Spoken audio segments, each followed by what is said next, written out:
ازيكم حبايبي، عاملين ايه؟ يلا النهارده هنعمل مع بعض القهوه بالطريقه الكشري زي الشاي الكشري.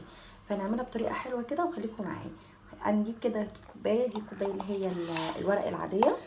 هحط فيها معلقه من السكر ومعلقه من القهوه اللي هي المطحونه، مش القهوه الحبيبات. وبعد كده بقى يلا نجيب الميه ونروح نعملها. ميه مغليه طبعا. هنزل كده بالميه شكلها بجد بجد يا جماعه تحفه. جربوها بجد مش هتندموا. الطريقه دي سهله قوي وبسيطه، وكمان للناس المستعجله، وبالذات كمان الناس اللي بتبقى في الشغل ونفسها تشرب قهوه.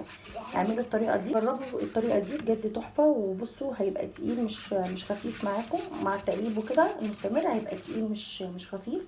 والوصفه دي بجد تنفع للناس اللي هم بيروحوا الشغل وبيبقوا في المكاتب ومش عارفين مش عارفين خالص يعملوا القهوه في الشغل او المكتب. فهتبقى طريقه سهله وبسيطه. ازيكم برعايه الله، ومع السلامه، باي.